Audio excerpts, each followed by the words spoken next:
and welcome to the latest episode of the Online Warriors podcast. I am Illeagle86. I am joined, as always, by my fantastic podcast pals, Techtic and Nerdbomber.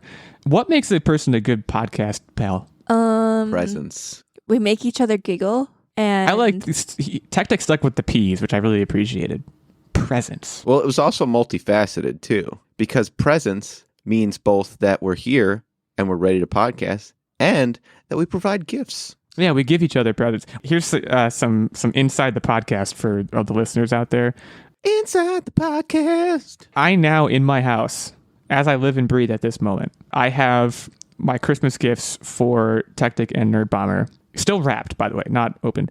I also have their Christmas gifts for me, still wrapped and not opened. And now I also have birthday gifts wrapped and unopened. There's going to be, because of various circumstances in life, we have not done our gift exchange yet, which it's going to be a gift apocalypse next time I see you guys, which is purportedly it's going to be very soon. But it's also like, it's kind of nice. Have you had this thought, or is this just me? It's kind of like Christmas is over, giftage happened, Nerdbomber's birthday has come and gone, giftage happened for her. And so now it's all like, I know that they're there, but I'm like, my gift life is over. You're the reason. And now it's going to start again. You're the reason that we've waited to put away our inside decorations.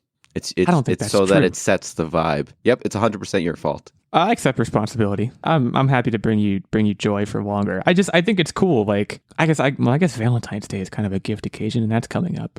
Do you guys exchange gifts on Valentine's Day? Yeah, but we don't get to exchange them with you. Not yet. We usually just give each other chocolates. Gotta love those chocolates. And smooches. Oh, Right. come on, keep this PG, man. Come on, this is a family show. My wife and I do this thing where every year there's no set thing for us. We're like, so for example, this year we were out in early January shopping, and I was like, I tried this piece of clothing on that was really nice, but it was also a little bit expensive. And I was like, it's too much money. I don't want it. And she was like, it'll just be your Valentine's Day gift this year. And I was like, okay. So now I'm getting her something, but like, there have also been years we haven't done gifts. There have been years we have done gifts where like one of us did a gift, the other one didn't, because we were like, the rules aren't set up right. So if anything, it's like, it makes it more interesting. So that's a gift giving occasion, but it's gonna be nice. Like end of January going into February, you're just like, it's like the doldrums of winter, and then like, oh, gifts. So I'm looking forward to that. The gifts are all safe. I have them in a special place, but it's presents, like you said. It's one of the best things about being podcast pals. But there's a lot of other good things. Like Nerdbomber, you said making each other giggle, which we just did for like an hour before this started. That's another thing that I think we've mentioned before, but like on any given episode, before we start recording the episode, we spend like an hour getting loose. Yeah, we don't get right down to binit. Yeah. So while you're hearing us now, you might occasionally think like, oh, they just show up and blast right into it. No, you gotta, conversationally lubricate beforehand, which we were just doing. You're making it sound so gross. Yeah, they don't just start blasting. They lube up.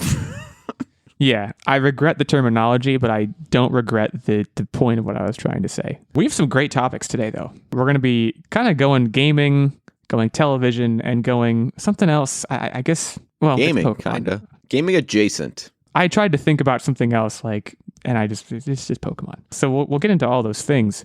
I also want to preface and say that we are recording this on a Sunday, and as a result, we have not seen Last of Us Episode 3 yet. So there's not going to be any... Last week, we did like a 2-episode breakdown, went to Spoiler Town.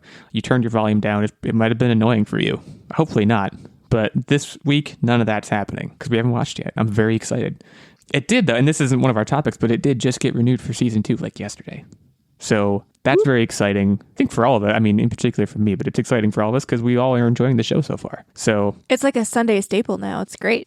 Yeah, I cannot wait. It is like, and HBO does this, and like obviously I wasn't super into the Game of Thrones. I think Sunday at 9 p.m. Eastern is like, that's a great time slot. It's like back in the old days, I'm told they used to do like Sunday dinner of like get the whole family together and like have a special dinner on Sunday. It's kind of like that. So you're saying you're going to have us over for the season finale? I didn't have the plan to do that, but let's do it. Season finale party. Love it. Yeah. And for a pre-episode meal, we'll eat something Last of Us themed. Fungus. Just just a bunch of mushrooms. I actually Especially don't after like this show, I think I will pass. But yeah. I'll like make a Last of Us cake or something. I don't know. We'll figure something out. But yeah, so we're not going to be talking about Last of Us any more than we just did. But we are going to be talking a little bit about another video game television series adaptation. I want to lead off with that topic as a kind of mini segue here. First of all, let me ask, because I will say my wife and I, like 2 years ago, I think, right when it was like winning a bunch of awards, we were like, we're going to try watching Fleabag. And I think we watched one episode. We maybe didn't give it enough of a chance, but we watched one episode and we were like, that was terrible. Like it was actively, we didn't like it. It wasn't even just that like we didn't think it was that good. It was like, we didn't like it, so we stopped. Have you guys tried watching Fleabag at all? No, I think we maybe thought about it once, but then we watched a trailer for it and we're like, this doesn't look super compelling. But it has, like you said, it won a ton of awards. So maybe it's one of those things where you have to get into it a few episodes and then it's like, oh, hey, I'm actually good. Yeah, it's entirely possible. I don't really have aspirations to go back to try watching it again, but where I'm going with this is Phoebe Waller-Bridge, who again won a bunch of awards for that show because she was the main player on that show, and I believe she wrote all of the show as well. She is signing on to, I believe, write a Tomb Raider television series for Amazon. So this is the latest, and we've talked about this a lot in the last few weeks on this show. In light of maybe what The Last of Us has done and what some successful movie adaptations have done, the video game adaptation market is a buzz right now.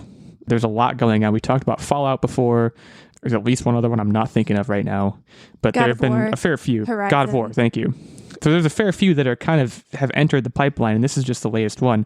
Kind of the reason I wanted to talk about this. So Tomb Raider, obviously there were a bunch of movies back in like the early aughts and late 90s, I think, with Angelina Jolie. And those were, you know, I think emblematic of the time. They were like kind of cheesy action movies. I don't know if I've ever seen them all the way through. I think they were decently good. I don't really know. But the angle being taken here, where they're having Phoebe Waller-Bridge, who, you know, at least ostensibly is a comedy writer, taking on Tomb Raider, I'm immediately...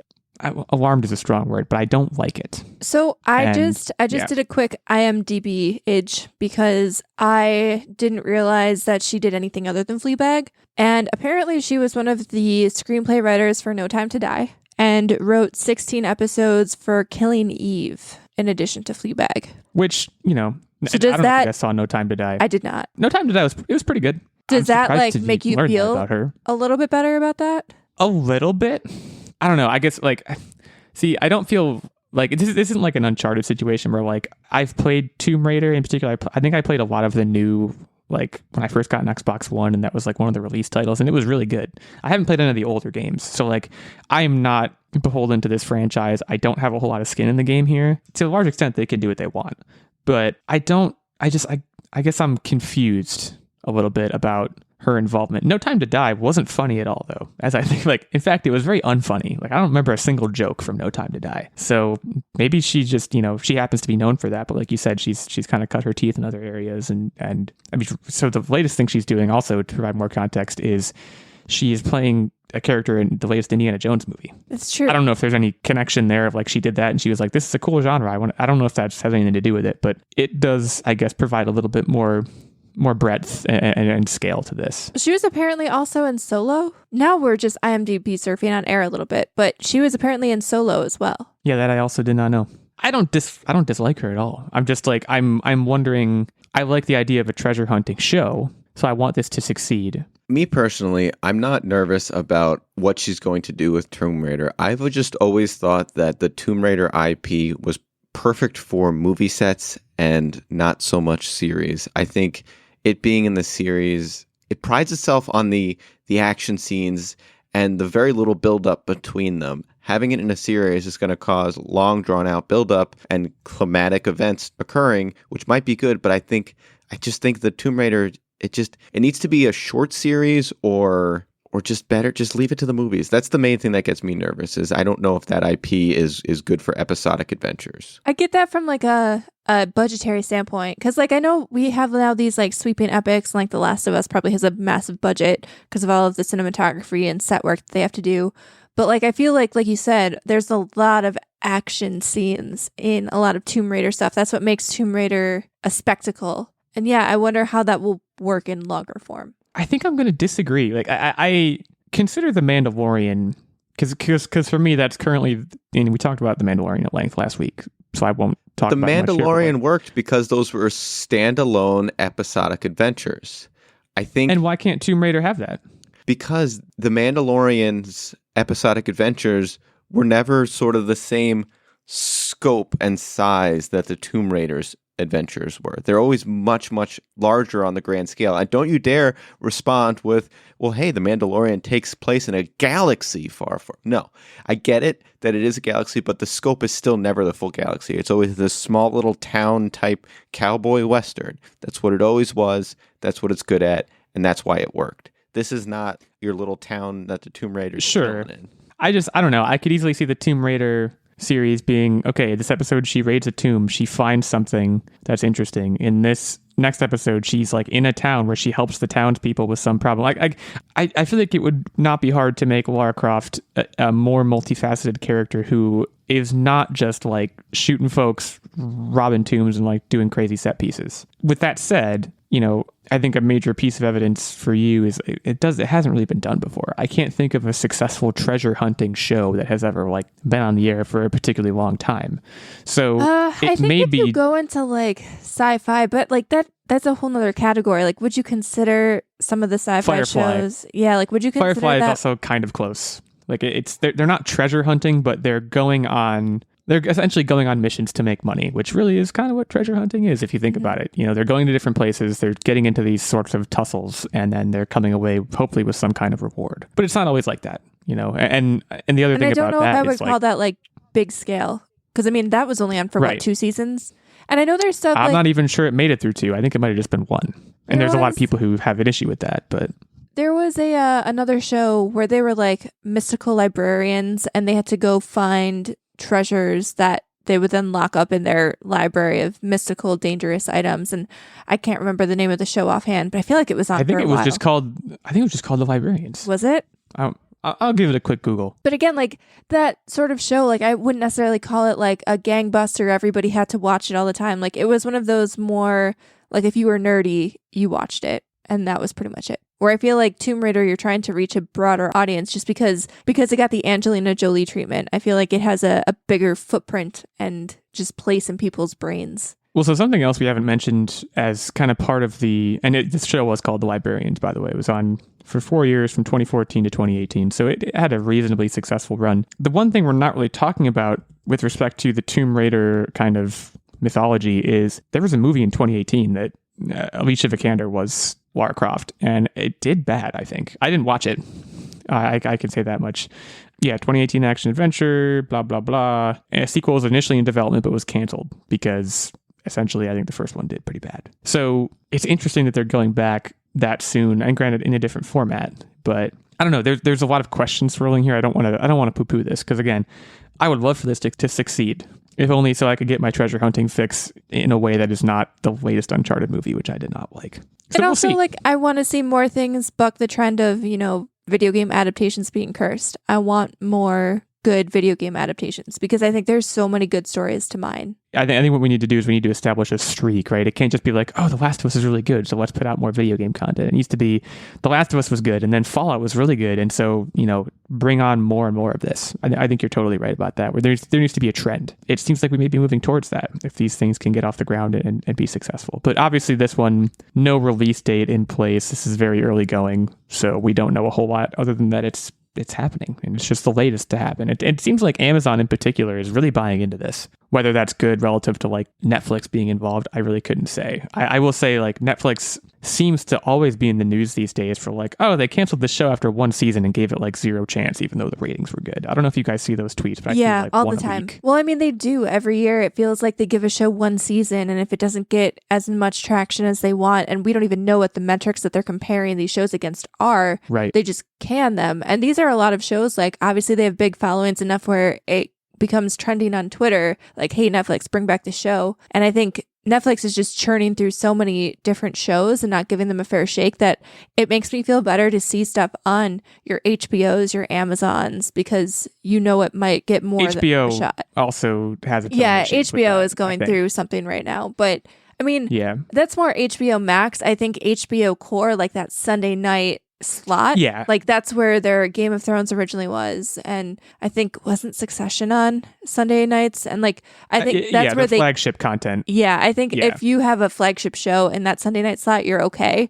And that's what I want to see. Yeah, and certainly, Succession, The Last of Us, like these shows are not in any grave danger as far as I'm concerned. It's more so, like you said, stuff on HBO Max and Netflix. Like, I think what I see a lot of, and one of the first examples was a show way back that I didn't watch, but I was actually kind of interested, called Sense8. Oh yeah, It got canceled. It got canceled like right in the middle of its run, and they like ended on a cliffhanger. And Netflix was like, they tweeted a bunch of stuff. I was just reading about this recently. They tweeted a bunch of stuff like, "Don't worry, we'll make this right. We'll get people closure." And then they never did. And there's like so many shows now that are just being abruptly canceled. And with the release schedules of streaming being what they are, like, it's going to give you a lot of that. We're like, oh, we ended things on a really weird note, but like it's over now, and sorry and goodbye. I feel like that's different Amazon. I than, haven't like, heard as much with. Yeah, Amazon usually so. like they stick them out, but it is different. And it's really interesting point, like with streaming, because stuff comes out monthly. It's not like traditional television where there were seasons of things, and then like you kind of knew after that one season, like things are going to either get canceled or renewed, and you knew right basically then that should I expect the show to be back. Now with streaming, I feel like there's so many different things releasing, and they're all on different timescales, and things go years between seasons sometimes. It's very just strange to be a viewer right now, not knowing if your show is going to come back, not knowing when it'll come back. It's very strange times. For sure. So yeah, we'll see, what the implication is of this show being on Amazon and when it comes out and when we hear more, obviously. But right now we know next to nothing. It's just it's fun to talk about. We're on a podcast. So yeah, we'll move on for now to Pokemon. You all know Pokemon. Hey, Jamal Williams would be very upset with you right now. I did see that. That was pretty funny. Don't you do Pokemon like that? Shout out to Jamal Williams, Detroit Lions running back, who had a very good year. So, Techtic, tell me about Kadabra. I believe we've talked about this on the show before. We have. We talked about Pokemon. We talked about it when this happened. I feel like when we talk about Pokemon on this show, a lot of the time it's this kind of thing where it's like Pokemon's an illegal battle, and you're like, oh, like I have a gym battle. Illegal. No, not a gym battle. I wish we had a video version of the podcast. We'd pop gym battles up on the screen right now. Our fantastic character created by Nerdbomber, which is just Jim Halpert wearing a Pokemon hat. But yeah, no, we talked about this originally on the show. I have no part in the Pokemon ecosystem essentially, but even I remember from like my initial Pokemon Snap days.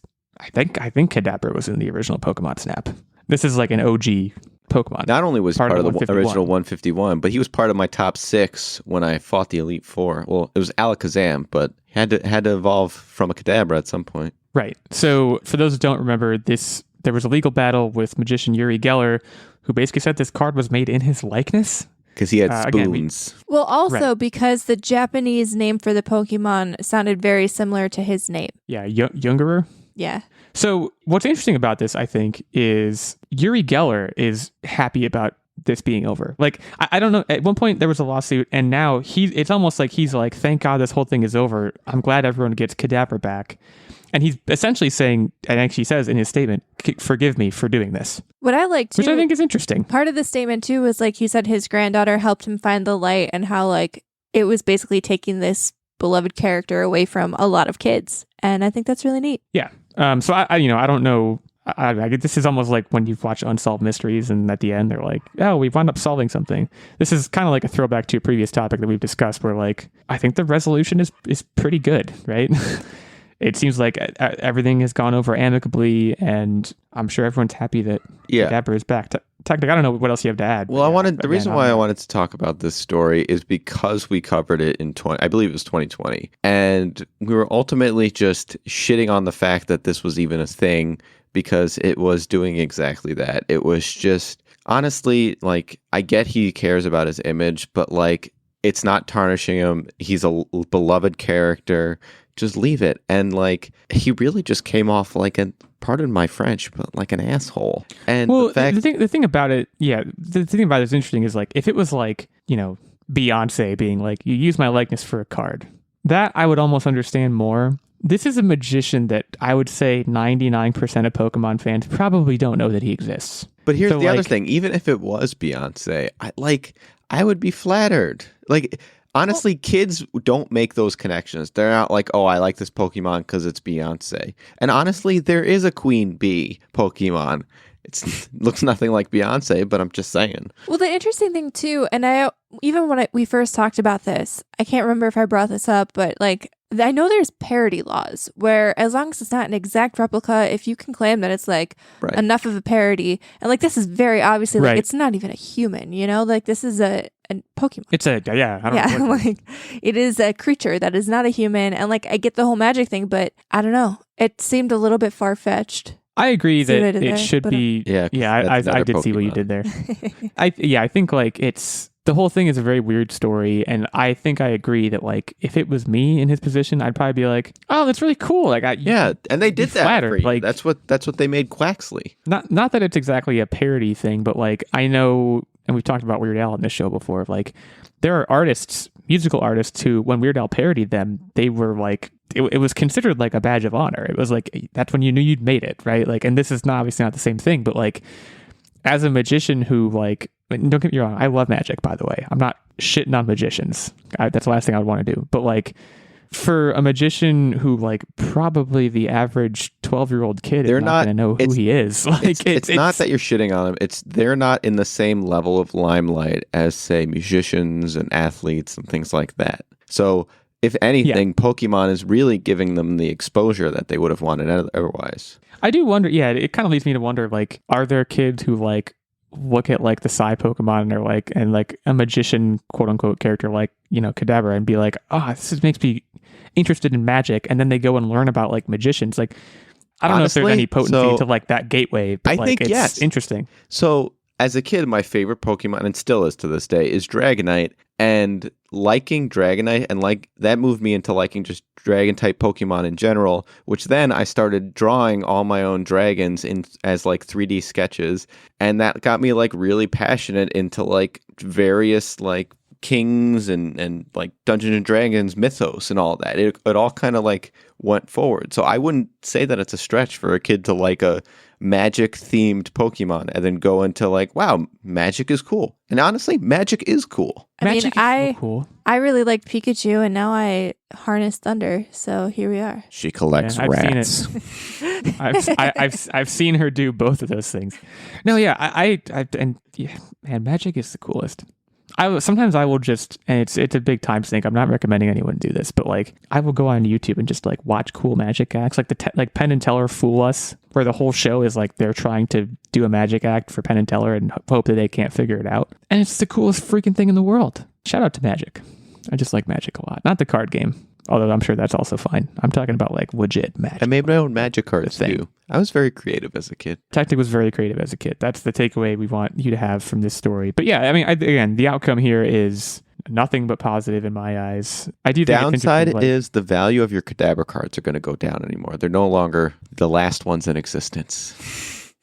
So how it worked, I assume, was Kadabra the middle phase of an evolution thing? Yeah, it's so like Abra evolves into Kadabra, who evolves into Alakazam. And the side part about that is in like decks that you're like battling with, in order to use Alakazam, you had to evolve it from a Kadabra.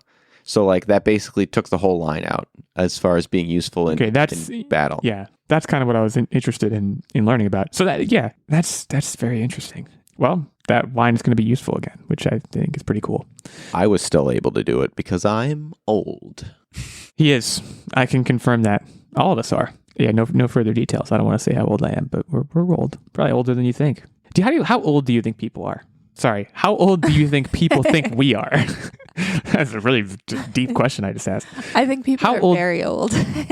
How on balance, people are old. I actually read today. I think people will probably think like that 40 we're years old. I think people think we're younger than we are because all the times we were talking about playing video games. But really, we just have free time. You know what? At Online Warriors 1 is our main show account. At OW86 is my account. At OW Techtic. At OW Nerdbomber. Tweet at how old do you think we are? I'm legitimately curious about that. And also, I guess, like, are you excited that Kadabra's coming back? But that's secondary. I really want to know how old you think that I am. Yeah, you might be right. They might think that I'm younger than I am, which would be fine with me. And also older would be fine. Whatever. Think what you want. We're going to take a break now. We're going to come back later and talk a little bit about the Xbox and Bethesda Developer Direct that happened last week. But before we do that, before we take a break, I would be remiss. I would be remiss if I did not shout out our fantastic Patreon producer, Mr. Steven Keller. Should I be calling him Sir Steven? I always say Mr. Steven Keller. Yeah, I think he's deserving of the sir now. I mean, if he's the Patreon producer much longer, we're going to need something bigger than that, right? Like, I don't know, what's more formal sounding or like more knightly than Sir? Commander? General? They didn't have generals in the Knight days, but you get my idea. Steven has been supporting us for a while at the Knight level on our Patreon, which we have 3 tiers. And as a result, he gets this producer shout out every episode. He gets input into the weekly game segment. He gets the occasional guest spot on the show, which is coming up soon. And of course, he gets access to the monthly secret segment and the vlog. There is also a Squire level of support, which is 1 level lower. It gets you access to the monthly secret segment and vlog. And a page level, which gets you access to the monthly secret segment. We are going to be recording our secret segment right after this episode. And I think it's going to be a juicy one. You're going to want to tune in for that if you can. And the way you can do that is you can head over to patreon.com/onlinewarriorspodcast. Check out all of our tiers of support. Consider giving back to the show, letting us keep do this thing that we love to do, and say hi to Steven and to us in the process. So again, that's patreon.com/onlinewarriorspodcast. Thanks again to Steven. We'll take a short break now, and we'll come back to talk about the Xbox and Bethesda Developer Direct. This is The Gorge. It's a podcast where my friend Sarah and I gorge ourselves on overanalyzing a topic. The body count It's in this children's movie. It's insanely high. The reason he's able to be a good assassin is because no one would expect a gorilla to kill you. I made the incredibly stupid decision to start Marble Hornets. And the robot says, I know where we can find your baby. It was stolen by Cap'n Crunch. He sounds like Chuck Huber. Yeah. How did you... No, I was going to say that. The Gorge. 3 times a month, wherever you get your podcasts.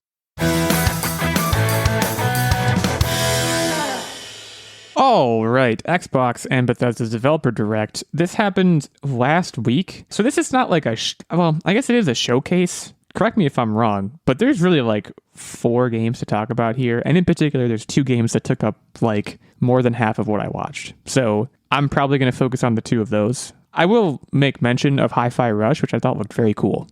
I don't know if you guys watched the trailer for that one. That was actually the thing I was most excited about watching this entire showcase thing. I thought this was something that it was not leaked. Like, I think they said like there was a leak on Twitter that Tango Gameworks was going to show something, but like the game itself wasn't truly leaked. And I really enjoyed everything about this. Like, the art style looked really great. It throws me back to the good old days of like the PS2 when everything was like cel shaded goodness. And I loved that stuff. I love the idea of rhythm games too. Yeah, like the rhythm-based combat I thought was pretty great. And I love the fact too that they said like if you suck at identifying rhythms, they had like tools to help you, but also like it wouldn't hinder you. Like being on rhythm would only help your attacks, but it wouldn't like hone you into like not being able to make moves or dodge or whatever. Right. And I really like that. And it's like the other thing about it that I definitely noticed, because we talked about a game somewhat recently. I can't remember, like maybe it was like last E3 or something, so not that recently, but there was a game similar to this that was an indie game that the songs that they had were not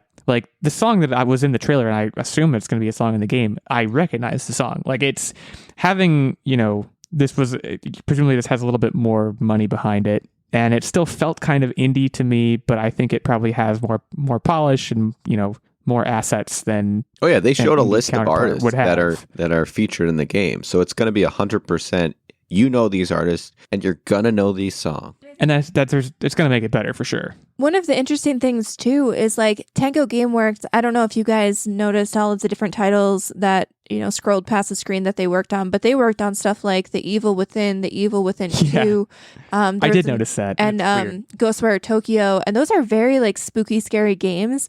And I always find it really exciting to see a studio deviate so drastically from their norm really and come up with something. Yeah, it's diversifying their portfolio, but also complete heel turn. Yeah, complete heel turn. Completely something you wouldn't expect. And I feel like that kind of innovation can only come when a studio is willing to do something drastically different than what they've done before. And I think maybe, and I could be totally off base, but because this is a Game Pass game, I wonder if this is one of those things where it wouldn't have been possible without Game Pass, because I don't know if I would have necessarily, like, it looks really cool, and I probably would have waited for it to go on sale and picked it up at some point. Yeah, But the it's fact not a that $70 game. right. And like, I wonder if this game would have gotten made without the assurance that, I mean, I know they're a Microsoft-owned studio, but would they have gotten that budget if it wasn't a day one Game Pass and something that during this sort of, reveal, they can say, hey, this is available now. It looks fun. If you have Game Pass, go play it right now. And I know on Twitter and stuff, I saw a lot of people went and they played it the night of the showcase. And I think that's something that maybe doesn't happen if Game Pass or these services don't exist. I love, and Nintendo does that a lot, by the way. I love when they're like, here's this game that you hadn't heard of. Oh, it's out right now. I just think that's the greatest thing ever. Did anyone else get Sunset Overdrive vibes from this game? Yes, Okay. definitely. It hit me right in the feels right there. So, and I agree with you, Nerdbomber, that this being a Game Pass game, making it so much more accessible, not only does it make sure that everyone plays it, but now they're able to very quickly get feedback on, hey, we tried this new thing. Are people into it? Without people being hesitant with the $70 price tag. So they'll very quickly know if this type of pivot was a good move or not. This is one to kind of segue into the other titles too. Like, I will say, as a PS5 boy, I know at one point we kind of directly compared an Xbox showcase with a PlayStation showcase, and this would have been like 2 years ago or something. You guys might remember. And Redfall was in that showcase. Mm-hmm. And it was the only thing in the showcase where I was like, oh, that makes Xbox look good. And I remember thinking PlayStation won that showcase. Like, it wasn't even close. Like, I'm so happy to be a PlayStation boy. This was a very strong showcase. I thought everything, like, even Forza, which I really don't care about, man, did that look beautiful. I've never really seen did. graphics that good. And the content that we got there was really a deep dive into, like, here's how we're making this. And granted, a lot of it is probably posturing, but they're saying, like, we're using all these next-gen assets and making, like, truly the best game we have made. And it's hard not to believe that, because what they showed was really, really impressive. Well, I think, so like Forza and even Elder Scrolls Online, I think one of the things that they did for both of these games was they also kind of presented a reason, because like these franchises have existed. These are both not new IPs.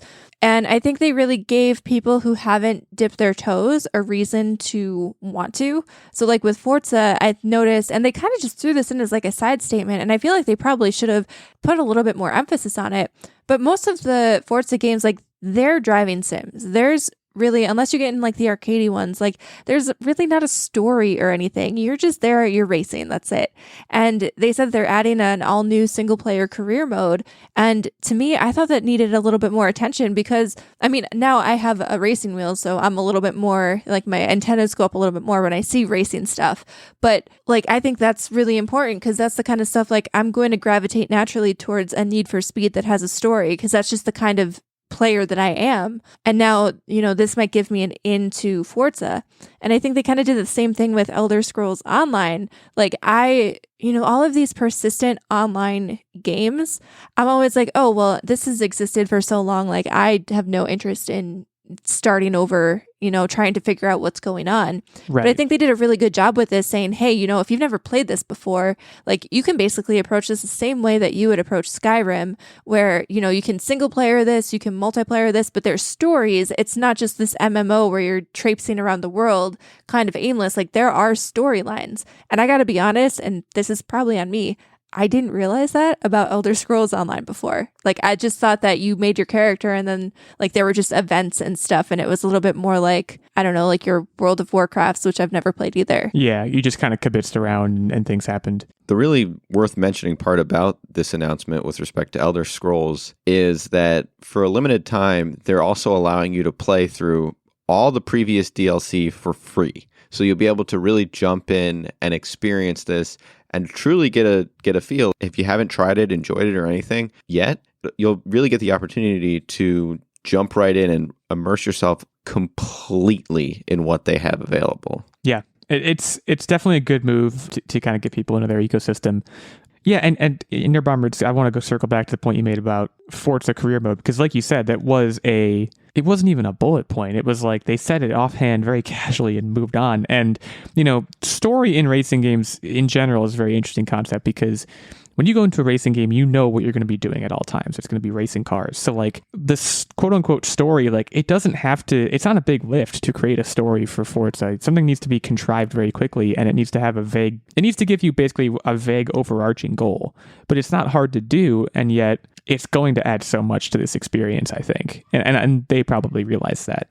Well, it's kind of like in like Madden when you have like Be a Career and like they added a story. There's cutscenes in between football games and like not between like every single football game, but like at points when you're playing through the season, they give you cutscenes and like motivation to keep playing. That's not just I'm going to keep playing so I can win. That I feel like makes the experience just a little bit more engaging. Yeah, completely agreed. And it's another good parallel. I think like the Madden story and racing, like Need for Speed Most Wanted, one of my favorite games ever. Like the story is very bare bones, but it's there. Just the fact that it's there is what makes it important. Circling over to Redfall, to me, this was the most, like, there was legitimate jealousy here from, again, not having an Xbox and not being able to participate in this one.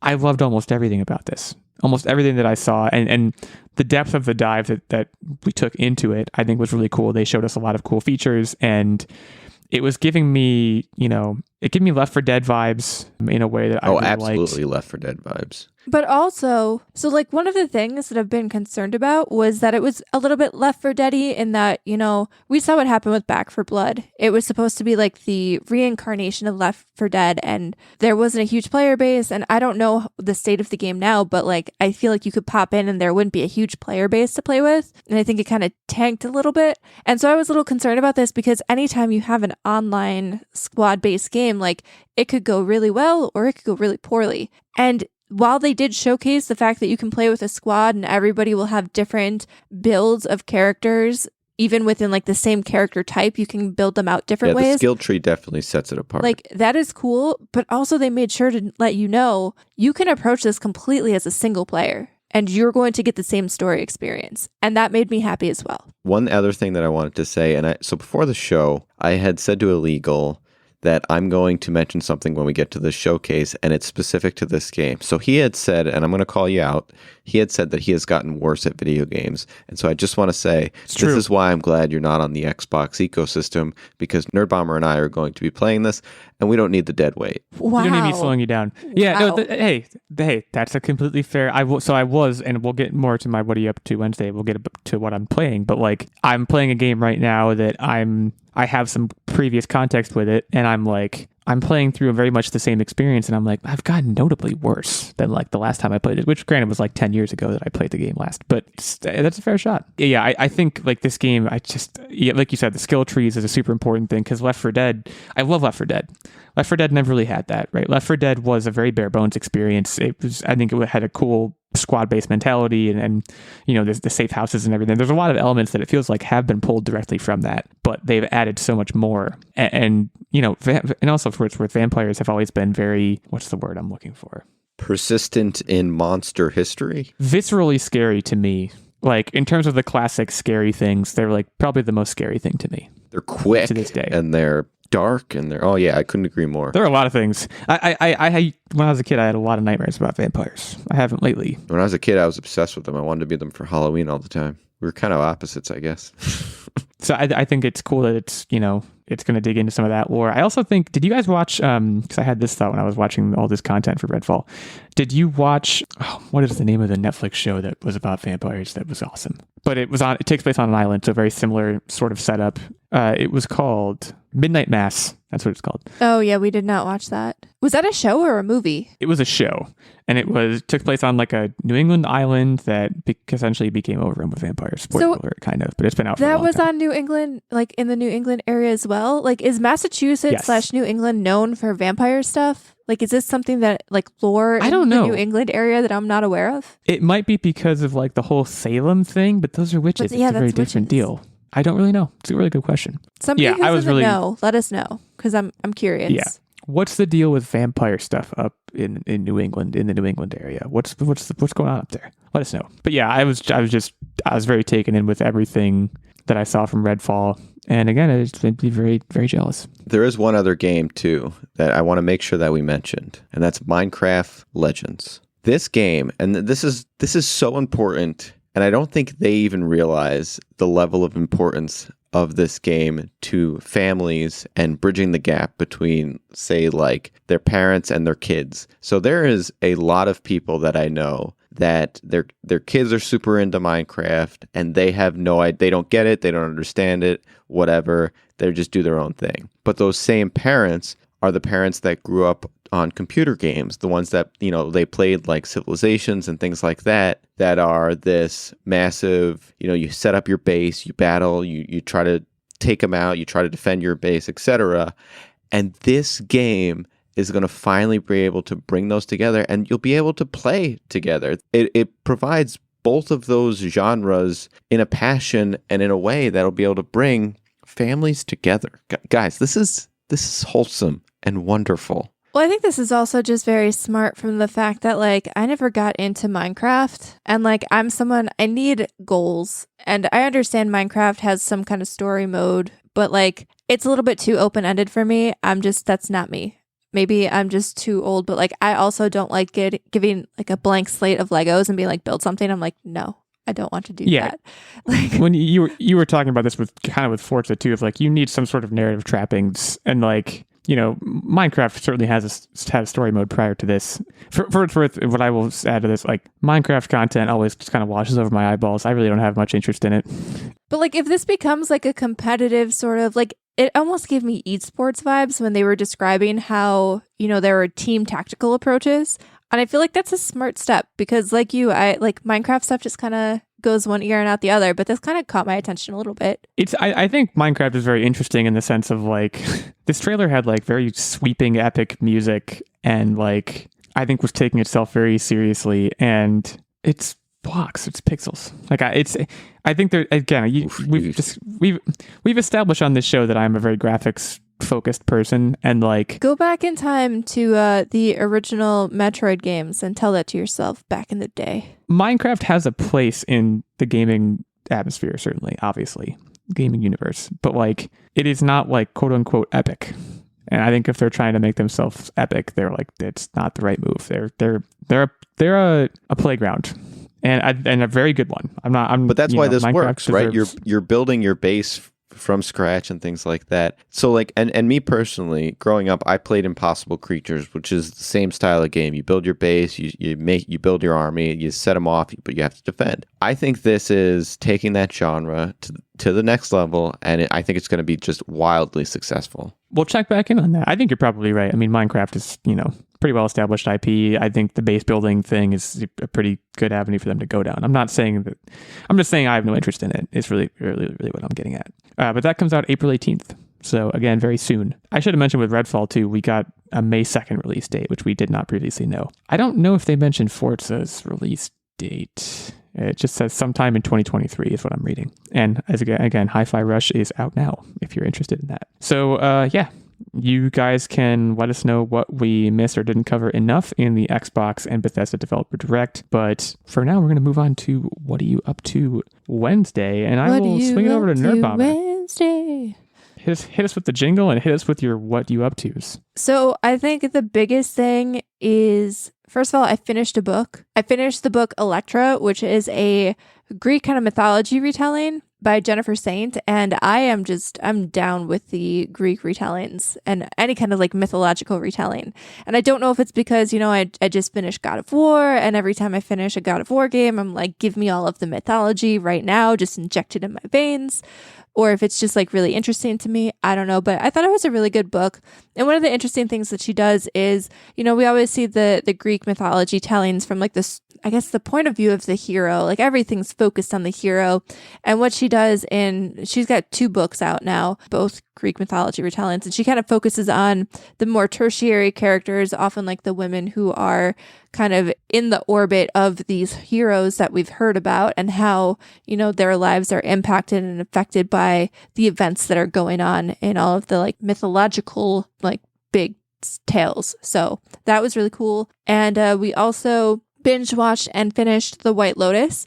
So we had finished, I can't remember if we talked about season 1 last week, but we basically binged both seasons and they were very, very good.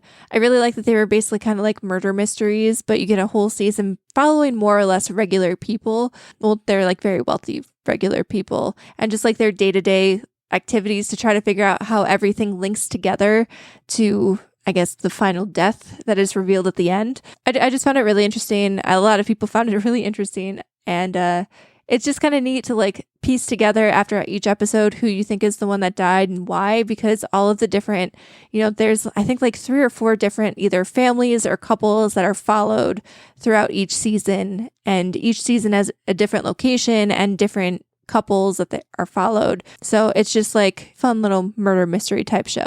I liked it. I publicly enjoy murder mysteries, and I think White Lotus in particular, and to be clear, I have not watched a whole lot of it. I know the gist of it, and I actually know the ends of both seasons because my wife is big into it. But like, I love the idea of the murder mystery where it starts with basically someone died, then you're not only trying to find out who committed a murder, but you're also trying to find out who gets murdered. And I just think that adds another fold that's very interesting.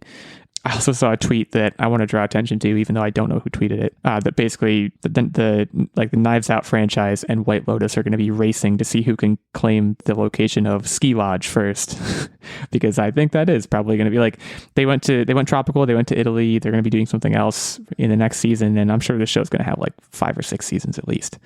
And, I think it should. It's a very good idea. And I think the other interesting thing too, and I don't know if they'll carry it forward, but I hope they do, but like between season 1 and season 2, there was a character who I won't name for obvious spoiler reasons, who basically was the link between seasons. And I really want to know if they're going to carry that forward and every season kind of have that character or a character link forward into the next one, so that there's kind of like, they're all separate but subtly tied together, other than just like the hotel chain. Yeah, I think this show's going to have a long life, and I agree. That's an interesting question. Is it just going to be one carryover each season? There's questions to be answered there. I wonder if Mike White has thought about it. Which incidentally, Mike White, the creator of that show, he was also on Survivor. And do you guys know about Mike White? Do you know what else he did? No. He is Ned Schneebly from School of Rock.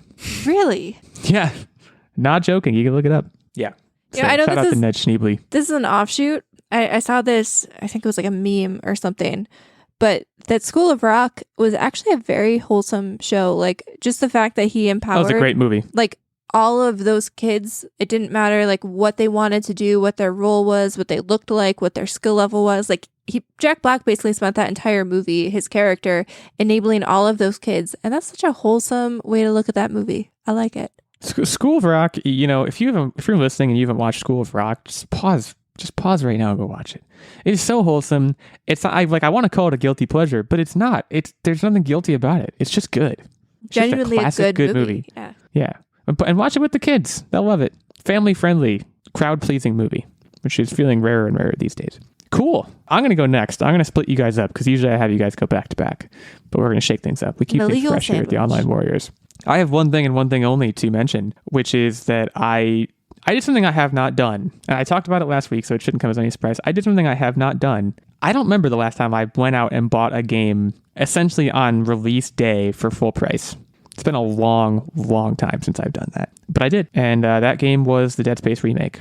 And for those that don't know, I'm trying to think if I talked about it much on the podcast, but I had many a sleepless night trying to determine whether I should buy the Dead Space remake or the Callisto Protocol, which is kind of the Dead Space successor. Well, the reviews of Callisto Protocol have not been amazing. And granted, the price of that game has already dropped pretty significantly, which is kind of to its credit and made me want to buy it. But I wound up, after all the great reviews for the remake for Dead Space came pouring in, I wound up buying that one, again, full price. I actually had a kind of a hard time getting it because I didn't pre-order it, but I did get it. And I've put in a couple hours so far, and look, I have nothing bad to say about it. Like, it's just, I'm so immensely pleased with both the remaster quality that they've introduced, which I was expecting, but also the elements that have been changed and added. My experience thus far is that they have been added/changed in a very, very thoughtful way, and in a way that is designed to address specific shortcomings from the first game, which I really appreciate because, as much as I love one-for-one remasters, and I would have loved a one-for-one Dead Space remaster, like, I love the idea of like, well, while we're in here remastering this, why don't we also make it better? I so much appreciate that. I want to also shout out in particular, there's so many things I could speak to as far as why the game is now better and why this is better than the original. But I want to draw specific attention to the sound design and the audio quality. So I did make sure to start this game with headphones on, and that's how I would be playing the entire game, because it creates the immersive, frankly, often terrifying experience that they want you to have. And I think it would definitely be a little bit less powerful without that. And the sound design's been incredible. So I can't say enough good things about it. It is, I think, across the board getting very good reviews. I am already hoping, I would say desperately hoping, that the Dead Space 2 remaster comes along, because Dead Space 2 is the best of the first three. And actually, there are certain things from Dead Space 2, certain features and additions that were added that they've now added to Dead Space 1, which is interesting. And I just think Dead Space 2, a remake of that, would be chef's kiss, so to speak. So I'll be continuing to play Dead Space, and I'm sure I'm going to have nothing but a good time. So just next week, I'm sure you're going to hear, like, I'm still playing this, and it's still amazing. So just, I don't know, prepare yourself for that. Which means we'll swing it over to Techtic to close us out. Techtic, how's life? Okay, so I only got one thing that's new, and that is we watched The Menu. And I have to you say... gotta finally watch The Menu. Yeah. Go on. Technically, Yeah, I had just- different thoughts on this. Capital F, fine. Not good, not bad, just middle of the road. There's so many better things that I think are out there that I could have watched, and this was not one of them. I thought it was good, not great, but he came out of it originally saying that he thought it was very bad, and I did Bad. not agree with that. It's definitely not bad. Like, Good not great is a very... my opinion is slightly above that, but I'm not saying it's like... I don't think it should win like a bunch of awards or anything. I just thought it was really fun. the message is nice that, like, if you're doing something that you loved, that was your passion, and it's just become about profit and you've lost sight of where the passion is, great. I think that's a great message, but like, it was just like, okay, like, I love movies like that there's a bunch of different characters and each character has, I don't know, 5 to 10 lines.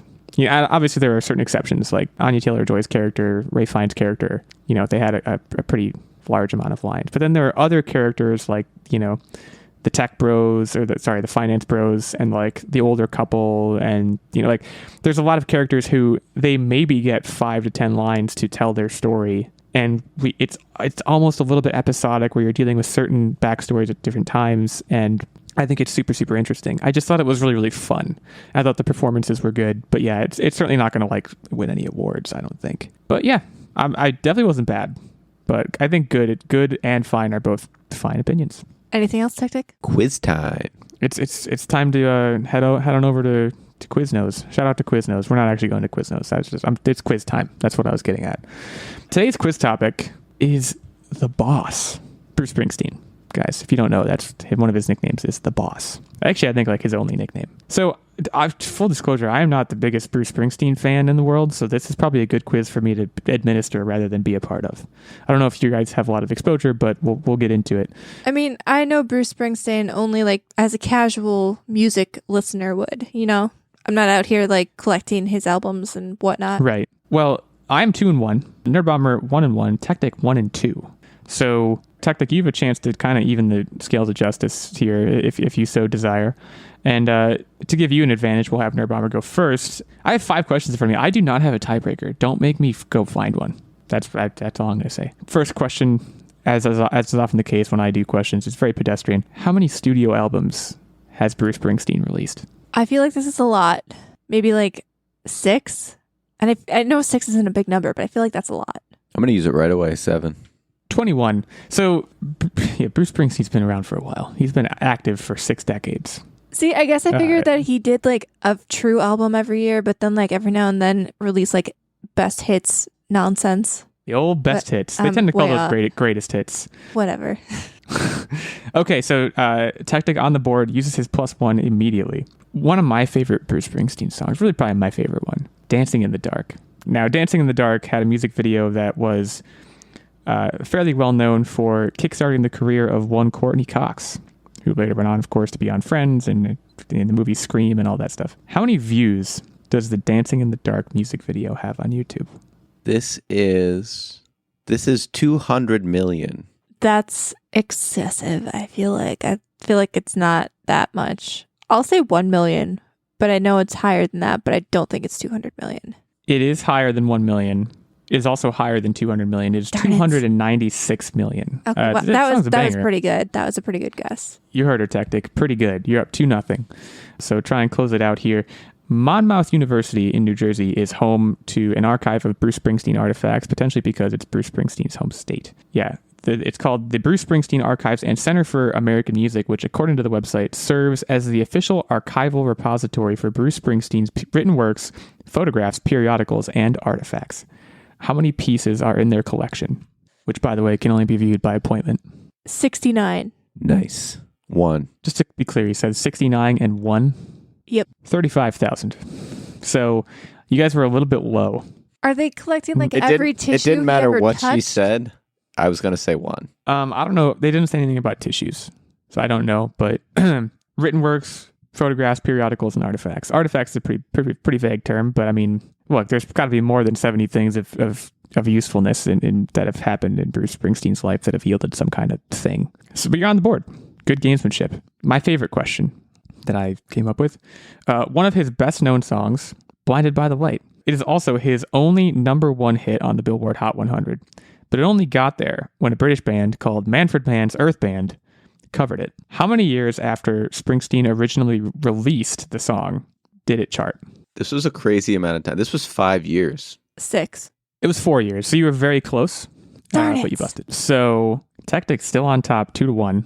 I'm immediately fearing a tie, but we'll go into the last question. How many Grammys has the boss won? I feel like 31. 12. Techtic takes it home, 20 Grammys. Darn it. So- I went too high. He's good, but he's not 30 Grammys good, or 31 or whatever you said. So Does anyone actually know the lyrics to Blinded by the Light? Like, I sing it, but I'm always like, woke up like a douche in the middle of the night. it's Woke I did up come like across a some- douche. Yeah, that's what I always thought the I- words were. I always thought it was revved up like a douche, but that doesn't make any sense either. I did actually come across this detail when I was doing some research for this quiz. It was actually a deuce, like a deuce coupe, which is a kind of car. A little deuce coupe is also a Beach Boys song. It wasn't revved up like a deuce, though. It was something else. I can't remember what it was. Basically, he's got terrible diction. That's the takeaway for me. Techtic moves to 2-2. Nerdbomber to 1-2. So he leapfrogs her in the rankings. And Nerdbomber, you are now in last place. So I don't know. Stick It's that a in your long pipe year. and smoke it. It's a long year. Use it for motivation. We'll be bringing another quiz to the table next week. Techtic will be hosting. We'll be bringing more news next week as well.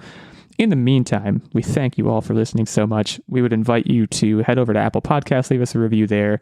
Hit up our Patreon, patreon.com/Online Warriors Podcast, and find us on Twitter at Online Warriors 1, at OW86, at OW Techtic, and at OW Nerdbomber. And until next week, Stay safe and keep on podcasting. thank you.